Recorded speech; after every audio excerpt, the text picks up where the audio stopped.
जय हिंद साथियों, स्वागत है आपका गुरुजी ज्ञान क्लासेस फॉर यू में। तो साथियों, आज हम इस वीडियो में जानेंगे सितंबर माह 3-4 तारीख के महत्वपूर्ण करंट अफेयर्स, जो कि आगामी परीक्षाओं के लिए बहुत ज़्यादा महत्वपूर्ण है। तो शुरुआत करते हैं फटाफट। क्वेश्चन पहला है यहाँ पे, पेरिस पैरालंपिक 2024 में सुमित अंतिल किस इवेंट में गोल्ड मेडल जीता?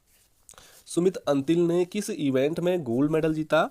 तो साथियों, यहाँ पे 4 ऑप्शन है, आपको बताना है। तो इसका सही जवाब है कि ज्वेलिन थ्रो में। तो सुमित अंतिल ये भारत के स्टार जेवलिन थ्रोवर हैं। सेकंड क्वेश्चन है यहाँ पे, साल 2025 में आईसीसी विश्व टेस्ट चैंपियनशिप फाइनल की मेजबानी कौन सा देश करेगा, कह रहा है। साल 2025 में आईसीसी विश्व टेस्ट चैंपियनशिप फाइनल की मेजबानी कौन सा देश करेगा? तो साथ में यहाँ पे बहुत सारे ऑप्शन हैं, आपको एक ऑप्शन राइट करना है। तो इसका राइट ऑप्शन है इंग्लैंड। ऑप्शन नंबर सी, बिल्कुल इंग्लैंड राइट है।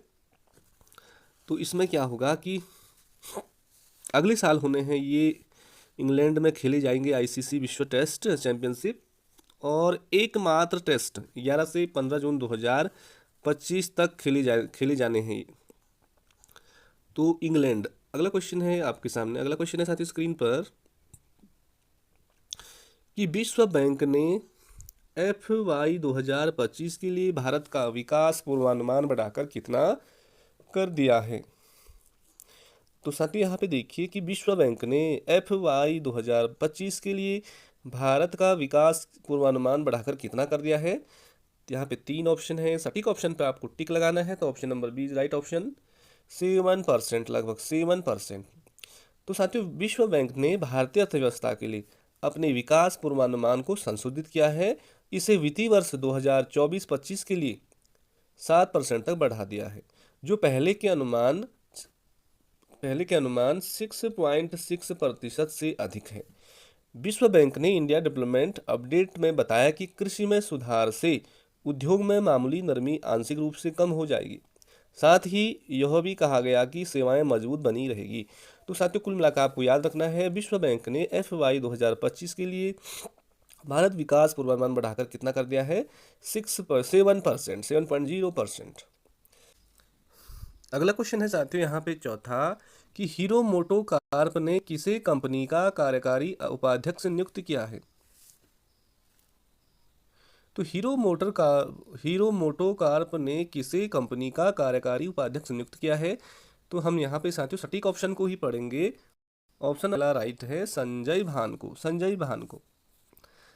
अगला क्वेश्चन है, अगला पांचवा, कि रेमन मैग्से अवार्ड 2024 से रूरल डॉक्टर्स मूवमेंट को सम्मानित किया गया, यह किस देश से संबंधित है? तो साथियों, जो रेमन मैग्से अवार्ड है ये इसे एशिया का नोबल भी कहा जाता है, और इस अवार्ड से एशिया के साथियों उन व्यक्तियों और संगठनों को सम्मानित किया जाता है जिन्होंने समाज में उल्लेखनीय योगदान दिया है। तो 2024 में यह प्रतिष्ठित पुरस्कार भूटान के कर्मा फुटनसो और वियतनाम की न्यू न्यूगुएन थी गुनोक, मतलब बड़े कठिन नाम है इनके, कमेंट सेक्शन में कर दूंगा, उससे पढ़ लीजिए। लेकिन यहाँ पे क्वेश्चन है कि रेमन मैग्से अवार्ड 2024 से रूरल और डॉक्टर्स मूवमेंट को सम्मानित किया गया, यह किस देश से संबंधित है? तो इसका ऑप्शन देना है आपने साथियों। तो ऑप्शन नंबर डी राइट है, थाईलैंड की। 3 दिवसीय सशस्त्र बल महोत्सव का आयोजन यूपी के किस शहर में किया जा रहा है? तो साथियों, 3 दिवसीय सशस्त्र बल महोत्सव का आयोजन यूपी के किस शहर में किया जा रहा है? तो यहाँ पे आंसर जो होगा इसका लखनऊ हो जाएगा। ऑप्शन नंबर बी राइट हो जाएगा। तो साथियों, यहाँ पे बहुप्रतीक्षित 3 दिवसीय सशस्त्र बल महोत्सव लखनऊ छावनी के सूर्या, यहाँ पे लिखना है आपको, सूर्या खेल परिसर में शुरू हुआ है, और उत्तर प्रदेश के मुख्यमंत्री योगी आदित्यनाथ ने इस महोत्सव का उद्घाटन किया। अगला क्वेश्चन है साथियों, कि भारतीय नौसेना किस देश के साथ वरुण अभ्यास का आयोजन कर रहा है? वरुण अभ्यास। तो साथियों, वरुण अभ्यास का आयोजन कर रहा है भारतीय नौसेना, तो किस देश के साथ पूछ रहा है? तो ऑप्शन नंबर सी राइट है, फ्रांस के साथ। और साथियों, ये द्विपक्षीय नौसैनिक अभ्यास की शुरुआत हुई थी 1993 से, 1993 से ही जो ये द्विपक्षीय नौसैनिक अभ्यास की शुरुआत हुई थी। तो अभी ये जो नौसेना वरुण का जो अभ्यास है ये फ्रांस के साथ हो रहा है। अगला क्वेश्चन है सेकंड, पेरिस पैरालंपिक 2024 में शरद कुमार और मेरियप्पन थंगलावेलु ने किस स्पर्धा में पदक जीता? तो साथियों इसका आंसर आपको जानना है तो ऊंची कूद में। पहला ऑप्शन राइट हो जाएगा कि ऊंची कूद में शरद कुमार और मेरियप्पन थांगलावेलु ने यहाँ पे रजत और कांस्य पदक जीता इन दोनों ने ऊंची कूद में। अगला क्वेश्चन है बीसीसीआई ने हाल ही में किसे पुरुष क्रिकेट टीम का चयनकर्ता नियुक्त किया है? तो बीसीसीआई ने हाल ही में साथियों भारत के पूर्व विकेट कीपर अजय रात्रा को 5 सदस्यीय पैनल में शामिल किया है। तो इसका हो जाएगा अजय रात्रा। क्वेश्चन नंबर 4 देखें, हाल ही में किसने प्रोजेक्ट नमन का पहला फेज लॉन्च किया? तो यहाँ पे साथियों 4 ऑप्शन है, सटीक ऑप्शन पे आपको जाना है तो option number B Indian army ने। तो साथियों भारतीय सेना ने आर्मी वाइस वेलफेयर एसोसिएशन की अध्यक्ष सुनीता द्विवेदी के साथ सेनाध्यक्ष अभी जनरल उपेंद्र द्विवेदी की उपस्थिति में प्रोजेक्ट नमन का पहला फेज लॉन्च किया। और साथियों यह प्रोजेक्ट रक्षा पेंशन भोगियों, पूर्व सैनिकों और उनके परिवारों को सहयोग और सेवाएं प्रदान करने के लिए काम करती है प्रोजेक्ट नमन।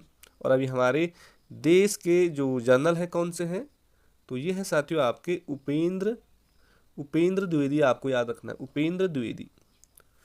अगला क्वेश्चन है 5वां, हाल ही में किस केंद्रीय मंत्री ने नया नोटरी पोर्टल लॉन्च किया? केंद्रीय मंत्री कह रहा है तो यहाँ पर ऑप्शन है। तो साथियों अभी हाल ही में जो केंद्रीय मंत्री है, केंद्रीय कानून और न्याय मंत्री जो है अभी कौन है?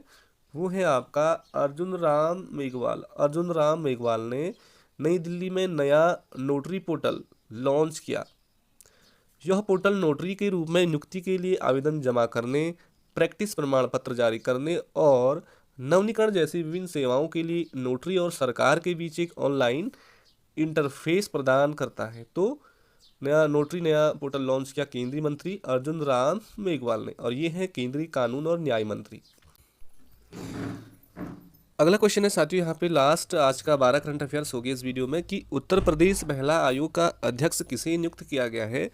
यहाँ पे ये 4 महिलाएं हैं तो आपको बताना है कि उत्तर प्रदेश महिला आयोग का अध्यक्ष इनमें से किसे नियुक्त किया गया है।